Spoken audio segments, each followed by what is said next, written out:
جتنے ہمارے یہاں احناف ہیں نا، جیسے یہ فقہی مسائل میں کیا کرتے ہیں کہ اللہ اور اس کے رسول کی حدیثوں کو اپنے امام پر پیش کرتے ہیں فقہی اعتبار سے، امام ابو حنیفہ اور پورا حنفی مسلک، اور فقہی مسائل میں اگر قرآن و حدیث ان کے مسلک کے موافق ہے تو قبول کر لیتے ہیں، اور اگر قرآن و حدیث ان کے مسلک کے خلاف ہے تو رد کر دیتے ہیں۔ یہی معاملہ یہ عقیدے میں بھی کرتے ہیں، پر عقیدے میں یہ مسائل امام ابو حنیفہ پہ پیش نہیں کرتے، جو ان کا خاص ایک اشعری یا ماتریدی جو عقیدہ ہوتا ہے نا، یہ قرآن و حدیث کو اپنے علم کلام پر، اشعری علم کلام پر یا ماتریدی علم کلام پر پیش کرتے ہیں، اور جہاں قرآن و حدیث ان کے علم کلام کے موافق ہو جاتا ہے اس کو لے لیتے ہیں، اور جہاں مخالف ہوتا ہے وہاں رد کر دیتے ہیں۔ پرابلم کی جڑ اصل میں یہ ہے۔ بار بار یہ کہہ رہے ہیں، کل مجھ سے کچھ طلبہ ملے مدرسے کے، انہوں نے کہا کہ ہم لوگ اس میدان میں آنا چاہتے ہیں تو ہم کو کون سی کتابیں پڑھنا چاہیے، تو میں نے ان سے کہا کہ پہلے آپ سلف کی جو کتابیں ہیں اللہ تعالیٰ کے بارے میں، اللہ کی صفات کے بارے میں، اور خصوصی طور پہ جو سلف کے سب سے بڑے نمائندہ ہیں آخری دور میں امام ابن تیمیہ رحمہ اللہ، عقیدے سے متعلق ان کی کتابیں پڑھیے۔ پہلے آپ کو اپنا عقیدہ اچھے سے پتہ ہونا چاہیے کہ ہمارا عقیدہ اللہ تعالیٰ کے بارے میں کیا ہے۔ جو ان کا خاص ایک اشعری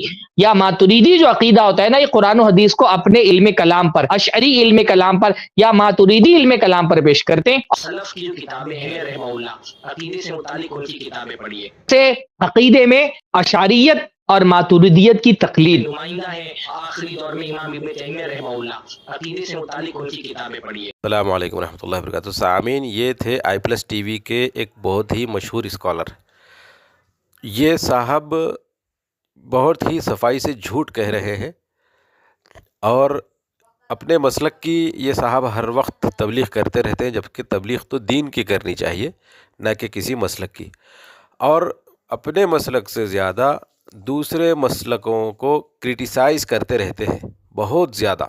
اگر دوسرے مسلک کے لوگ اپنے ائمہ سے فقہی مسائل لیں اور عقائد لیں تو وہ قرآن و حدیث کے خلاف ہو جاتا ہے، لیکن یہ صاحب جو قرآن و حدیث کا دعویٰ کرتے ہیں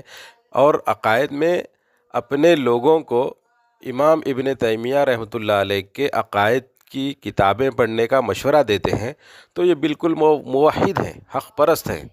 ان کے علاوہ دوسرے لوگ جو اماموں کی باتیں جو ہے سنتے ہیں، وہ بالکل قرآن و حدیث کو چھوڑنے والے لوگ ہیں۔ حالانکہ تقلید کی دشمنی میں یہ لوگ اتنے اندھے ہو چکے ہیں کہ کیا کہہ رہے ہیں اپنی زبانوں سے اس کا بھی انہیں اندازہ نہیں ہے۔ حالانکہ تقلید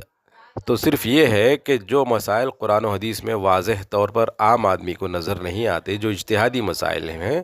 ان میں ایک عام آدمی ایک امام مجتہد کی تقلید کرتا ہے، نہ کہ قرآن و حدیث کے جو واضح احکام ہیں ان کو چھوڑ کر امام کی تقلید کرتا ہے۔ یہ بالکل جھوٹ ہے۔ اس طرح کی بکارانہ عیارانہ باتیں یہ کرتے رہتے ہیں،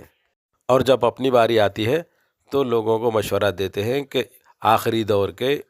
اسلاف کے نمائندے ابن تیمیہ، اس طرح تعریف کر کے جو ہے نا ان کی کتابیں پڑھنے کا مشورہ دیتے ہیں، جبکہ امام ابن تیمیہ کے عقائد اگر آپ پڑھیں گے تو پتہ چلے گا انہوں نے تو اللہ تبارک و تعالیٰ کو مخلوق سے تشبیہ دی ہے، انہوں نے اللہ تعالیٰ کے لیے جہت جو ہے ثابت کی ہے، جسم ثابت کیا ہے انہوں نے، نعوذ باللہ من ذالک، جو میں کسی اور وقت بیان کروں گا۔ فی الوقت میں یہی دکھانا چاہتا ہوں کہ ان کا دوہرا معیار دیکھیے، دوسرے اگر